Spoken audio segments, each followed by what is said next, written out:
Have you ever wondered about that tree? The tree of the knowledge of good and evil. It's a question that has puzzled people for centuries. Why would a good God place a source of such potential heartache right in the middle of paradise? It almost seems like a setup. He knew they would reach for the forbidden fruit and the devastating chain of events that would follow. But what if we've been looking at the story all wrong?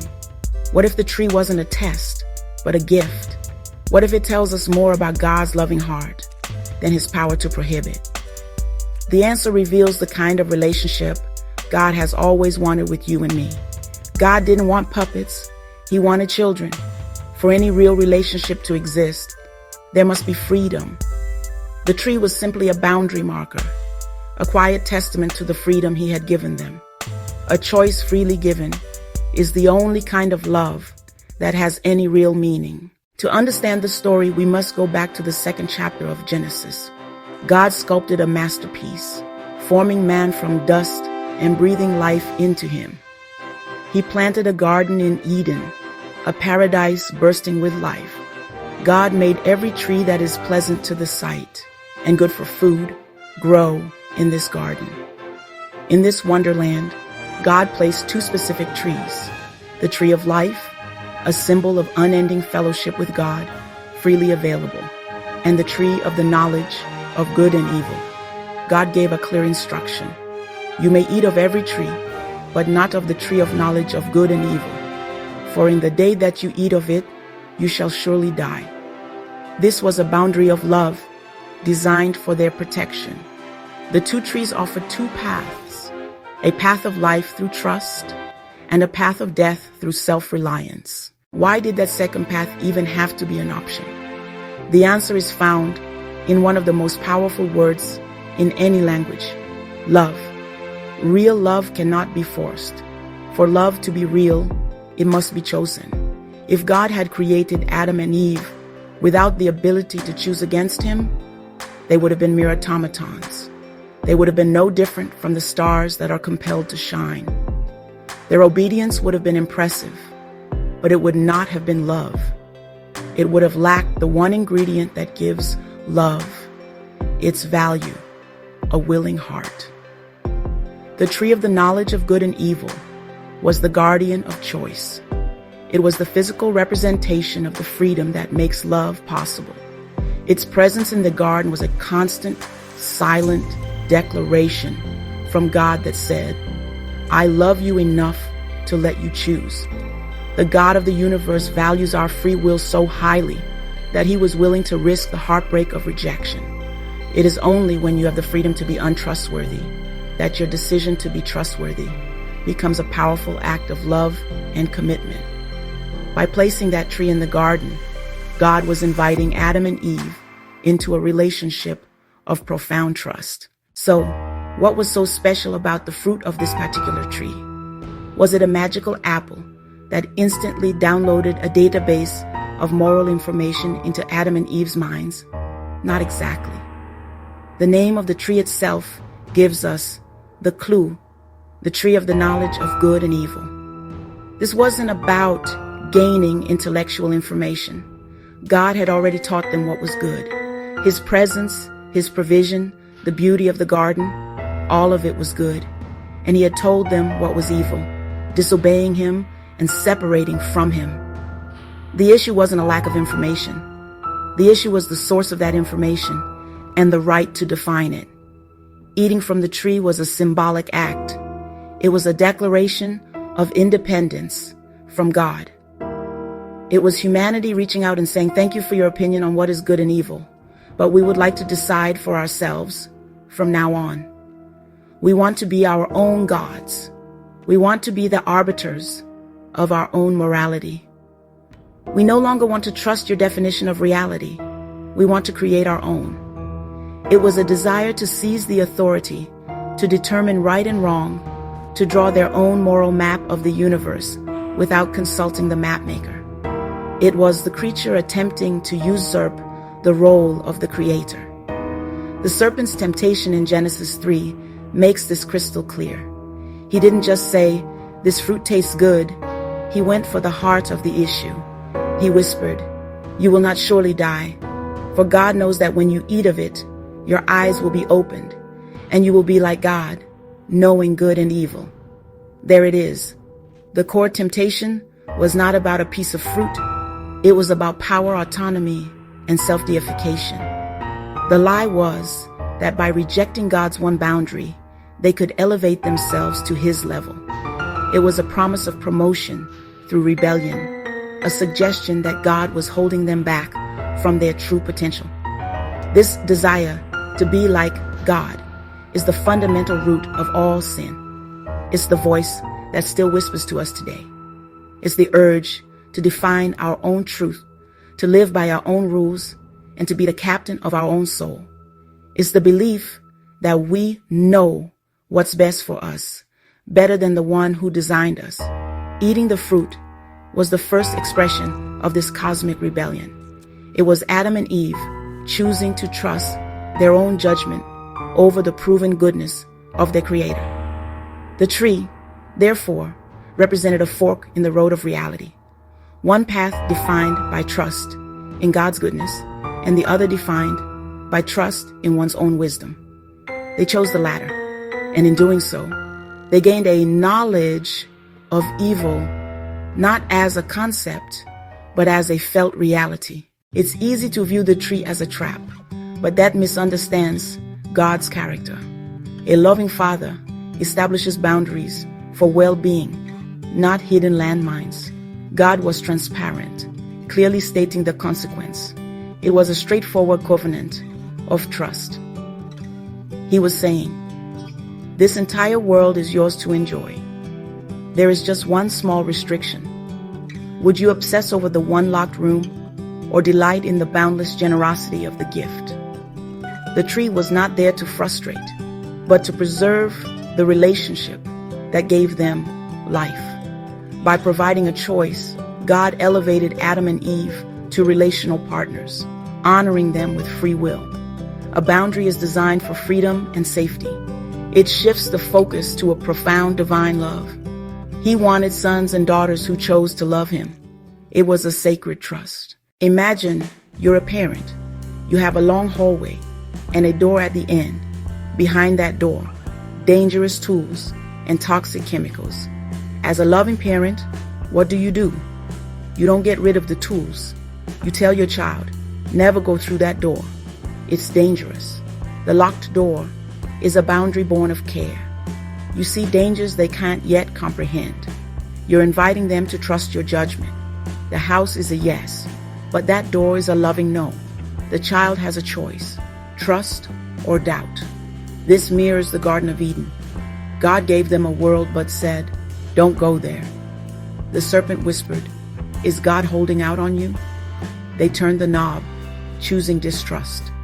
The problem wasn't the door, but the broken trust. Here is one of the most breathtaking truths in all of Scripture, a truth that really powerfully reframes the entire story of the fall. God was not caught by surprise. The choice of Adam and Eve did not send him into a panic, forcing him to scramble for a plan B.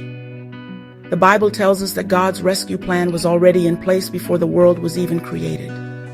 The Apostle Peter writes that Jesus was the Lamb without blemish or spot, who was foreknown before the foundation of the world. The book of Revelation speaks of the Lamb who was slain from the creation of the world. This is just an astonishing concept. Before God ever spoke the words, "Let there be light," he already knew that humanity, whom he loved, would use their freedom to turn away from him. He knew the pain, the brokenness, and the death that would enter his perfect creation. And knowing all of this, he created us anyway. Why? Because he also had a plan of redemption in place. He knew that the cost of giving us free will would be the cross. He knew that the only way to mend the relationship broken by our choice would be through the ultimate sacrifice of his own Son.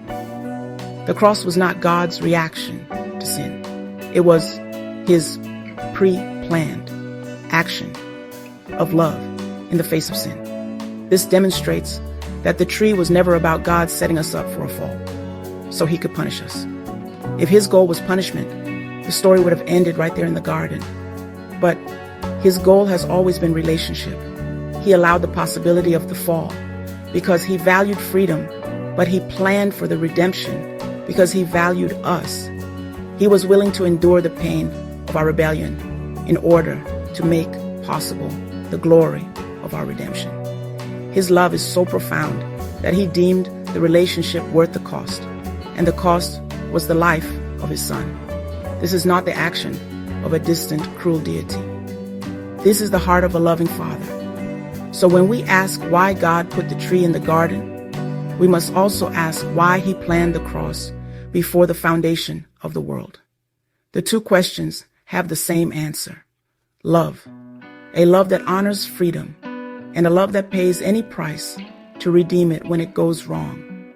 God knew that giving us choice meant risking our fall, but he also knew his love was powerful enough to pick us up again. The story of Eden is not complete without the story of Calvary. The tree of rebellion is overshadowed by the tree of redemption. God knew we would choose the first tree, but he had already prepared the second one to bring us back home. Let's circle back to the core principle, because honestly, it is so important that it bears repeating. Love, by its very definition, must be a free will offering. It's the voluntary surrender of one's heart to another. Any other version of love is, well, a counterfeit. It might look like affection or loyalty or even obedience, but it's not that deep, resonant, soul-to-soul connection that God designed us for. God is love, the Bible tells us. His very essence is relational and giving. And because he is love, he could not create beings incapable of love. And to be capable of love, we must also be capable of not loving. We must have the freedom to say no. Imagine for a moment a world without this choice. A world where Adam and Eve were created as perfectly obedient beings. They would walk with God in the garden, sing his praises, and follow his every directive. From the outside, it might look like a perfect relationship, but it would be a relationship of necessity, not desire. It would be the relationship between a programmer and a computer, not a father and a child. There would be no intimacy, no vulnerability, no trust. There would be no moment where Adam could look at God and say, with a heart full of uncoerced adoration, I choose you. And there would be no moment for God to receive that freely given love. The risk was enormous. By granting humanity freedom, God made himself vulnerable. He opened himself up to the pain of rejection. Think of the love a parent has for a child. That love is a vulnerable love. The parent knows that the child will one day grow up and have the freedom to accept or reject their values, their guidance, and even their love. The parent could, in theory, lock the child away and control their every move to prevent this rejection. But that would not be love. It would be tyranny. A loving parent accepts the risk of rejection for the possibility of a real adult relationship based on mutual love and respect. God, our heavenly parent, did the same on a cosmic scale. This is why the tree was an act of profound respect. God respected Adam and Eve enough to give them a real stake in their own story. He treated them not as pets to be managed, but as image bearers to be honored. He valued their potential for a freely chosen yes more than he feared their potential for a freely chosen no. The entire drama of human history hinges on this principle. Our choices matter. Our love is meaningful precisely because it is not the only option available to us. When we, in our own lives, choose to trust God, to follow his ways, and to love him, we are giving him the only gift he cannot give himself, our freely offered hearts. The moment of choice arrived, and the worst-case scenario unfolded. Adam and Eve distrusted God's goodness and chose to define good and evil for themselves. In that moment, everything changed. Shame, fear, and guilt entered the human experience. They ran away from him in fear, trying to cover their shame. The perfect communion was shattered. God came walking in the garden, asking, "Where are you?" Even in his judgment, God's mercy is evident. He delivers the first promise of the gospel. A descendant of Eve will crush the serpent. God provided garments of skin, the first sacrifice to cover sin, pointing to Jesus. Even when we fail, his instinct is to cover and redeem with redemptive love. The story of Adam and Eve isn't just a distant myth. The Garden of Eden is a paradigm for the present. We all live in our own gardens, filled with blessings. We face the same fundamental choice, our own trees. Every day, we choose between two trees. The tree of life represents trust in God. The other, the tree of the knowledge of good and evil, tempts us to be our own God. It's the path of self-reliance. This choice confronts us daily. Each moment is a crossroads. The story of the garden is your story, your choice. The story of humanity begins with two trees in a garden, and it finds its climax with another tree, a gruesome, blood-stained tree on a hill outside Jerusalem. The first tree, the tree of the knowledge of good and evil, was a tree that we chose. We reached for it in an act of rebellion, seeking to make ourselves like God. By eating its fruit, we brought sin, separation, and death into the world. It was a tree of taking, a tree of pride, a tree that led to our exile from the presence of God. It stands as a symbol of humanity's tragic failure, our declaration of independence from our loving Creator. It is really the tree of our own making. But God, in his infinite mercy, did not leave us in the shadow of that tree. He planted another tree in the landscape of human history, the cross.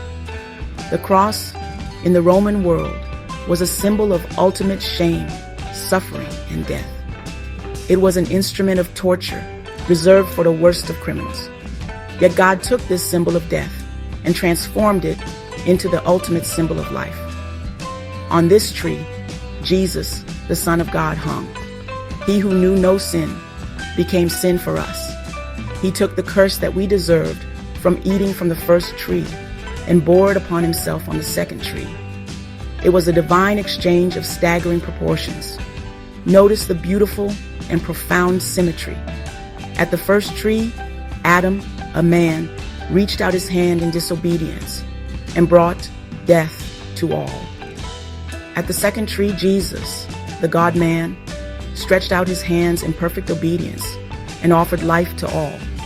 The first tree was about humanity trying to ascend to be like God. The second tree was about God condescending to become like man in order to save us.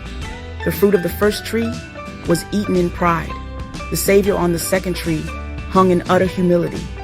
The first tree led to us being clothed in skins, a symbol of our shame being covered. The second tree led to us being clothed in the very righteousness of Christ himself. This is the heart of the gospel. The cross is God's answer to the tree in the garden. It is his divine reversal of our tragic choice. While the first tree stands as a monument to our sin, the cross stands as an eternal monument to God's love. It is the tree of life, offered once again to all of humanity. Anyone who comes to this tree, who puts their trust not in their own goodness, but in the finished work of Jesus, can eat of its fruit and find forgiveness, redemption, and eternal life. God did not abolish the consequences of our choice, but he made a way through them, a way back to him, through the wood of a Roman cross. What's a tree you're facing right now? Drop it in the comments. And if this video helped you see the garden differently, give it a thumbs up. Subscribe to Cornerstone Scriptures, because we're tackling the questions that matter most. God's not afraid of your questions, and we're here to help you find the answers in his word.